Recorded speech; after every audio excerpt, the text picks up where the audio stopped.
Getting some breaking news now. Is India's most wanted terrorist 2611 conspirator Zaki-ur-Rehman Lakhvi still active in anti-India operations under the watchful eyes of Pakistan Army and the ISI? Well, sources in the intelligence agencies are telling India today that Zaki-ur-Rehman Lakhvi is currently staying in Lahore in one of the safe houses of the ISI. Lakhvi is staying in the ISI safe house with his wife. The Pakistan Army and the ISI are guarding the house 24/7, and Lakhvi takes high-profile meetings with top commanders of the LET at regular intervals. In fact, agency sources are also telling us that he is actively involved in terror operations against India. Deputy Editor Smita Sharma is now joining us with more details. Smita, India's efforts for a sanction against Pakistan with regards to Lakhvi have been scuttled by China. Now, with these new revelations that are coming in that Lakhvi is being provided protection by the ISI, how is India expected to take up this matter now?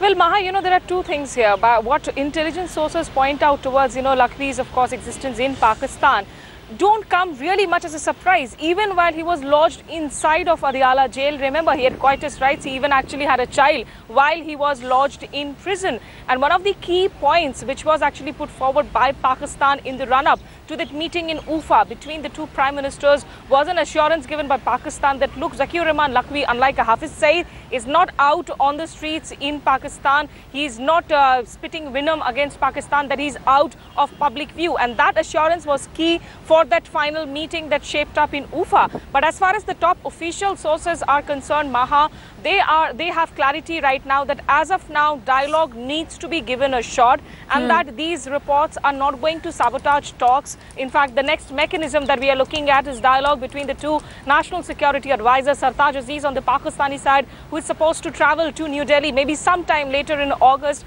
to talk to the NSA Ajit Doval, because somehow they think that what is more important is the assurances that came through at the level of the prime ministers, wherein Nawaz Sharif, being a politician, clearly understands, of course, what kind of compulsions can come into place if there is an adverse public perception on something. And this was a point of view put forward by Narendra Modi in that meeting. It was in the prime minister's ideas, really, after that Ufa meeting, because Nawaz Sharif, following the talks, had asked Narendra Modi, so what do we tell the press? When Narendra Modi said that the two FSs should actually sit down and read that joint statement together to send out a message that we are not contradicting each other. Maha? Smita, with the alleged U-turn of Pakistan on the voice samples and now this information coming out, the opposition is up in arms saying that the government is going soft on Pakistan, especially with regards to Zaki-ur-Rehman Lakhvi. They are going to take up this matter in Parliament. The government pushed to a corner, would you say?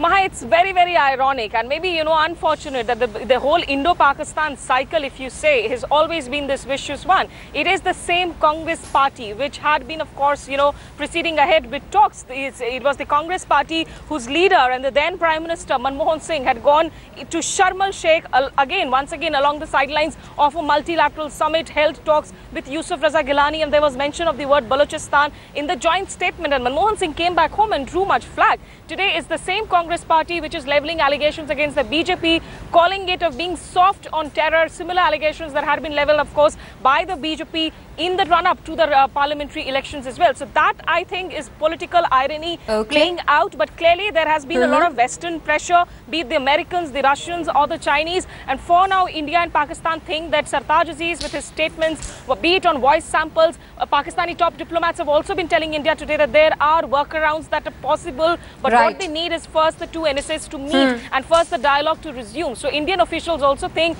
that once the dialogue hasn't begun yet, how can you even call it a U-turn? Maha? Okay, Smita, many thanks for joining us with all those details. Now, India doesn't seem to be concerned with Pakistan's reported U-turn on assurances on Zaki-ur-Rehman Lakhvi's voice samples and Sartaj Aziz talking tough on Kashmir. Indian government sources say that they are not agitated with Sartaj Aziz, who yesterday said that no talks will be held with India unless Kashmir is discussed.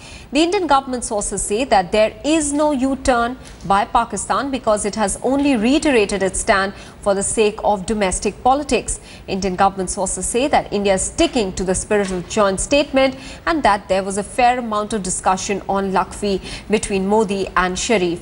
Indian sources say that there is enough evidence to prosecute Lakhvi. Even Pakistan believes so, else Lakhvi would not have been brought to trial.